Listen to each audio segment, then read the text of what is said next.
જય શ્રી કૃષ્ણ મિત્રો, આજે આપણે 500 ml દૂધ અને 1 કપ મિલ્ક પાવડરમાંથી ટેસ્ટી મસ્ત મીઠાઈ બનાવીશું।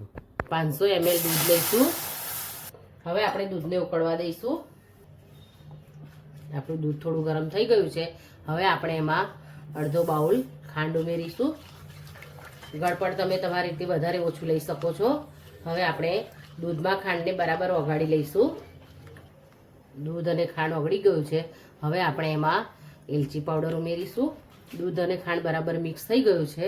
હવે આપણે એમાં લીંબુનો રસ ઉમેરીશું। આ મેં 1 ચમચી લીંબુનો રસ લીધો છે। એમાં થોડું પાણી ઉમેરીશું। આપણે ડાયરેક્ટ લીંબુ ના ઉમેરતા આવી રીતે પાણી ઉમેરીને જ લીંબુ દૂધમાં ઉમેરવું। થોડું થોડું કરીને આપણે ઉમેરીશું। એક સાથે નથી ઉમેરવાનું, થોડું થોડું ઉમેરીશું। આપણે લીંબુનો રસ રેડતા રેડતા મિક્સ કરતા જઈશું। આપણે પનીર નથી બનાવવાનું તો આપણે હવે ગેસની ફ્લેમ ઓફ કરી દઈશું। 1 કપ મિલ્ક પાવડર ઉમેરીશું થોડો થોડો કરીને। મિલ્ક પાવડર તમને કોઈ પણ કરિયાણાની દુકાને સહેલાઈથી મળી જશે। આપણે થોડો થોડો કરીને બધો મિલ્ક પાવડર ઉમેરી દઈશું। તમને મારી મીઠાઈ બનાવવાની રીત ગમે તો તમે મને કોમેન્ટ જરૂર કરજો।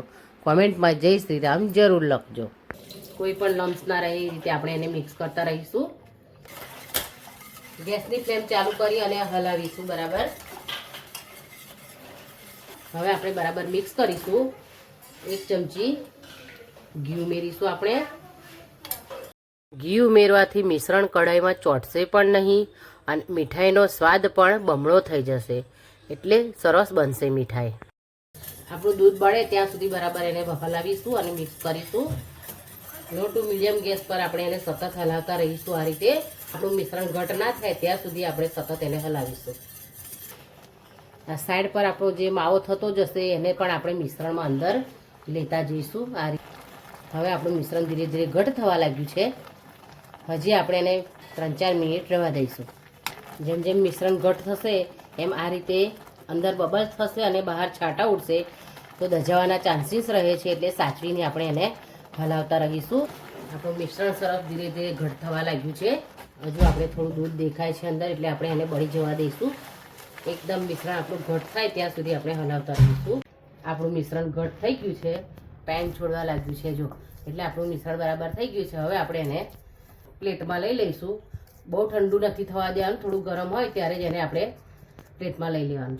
મારી પાસે બટર પેપર છે એટલે મેં લીધું છે। તમારી પાસે ના હોય તો પ્લેટને ઘીથી ગ્રીસ કરીને પણ મીઠાઈ બનાવી શકો છો।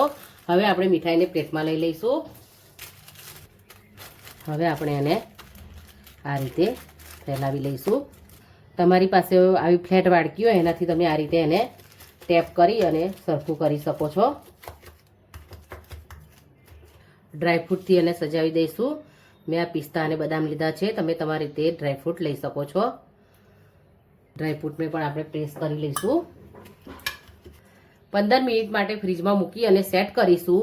તમારી પાસે ટાઈમ હોય તો તમે 1-1.5 કલાક માટે બહાર રાખીને પણ એને સેટ કરી શકો છો। આપણે એને ફ્રીજમાં રાખી લઈશું। મીઠાઈ સરસ સેટ થઈ ગઈ છે। હવે આપણે એના પીસ કરી લઈશું।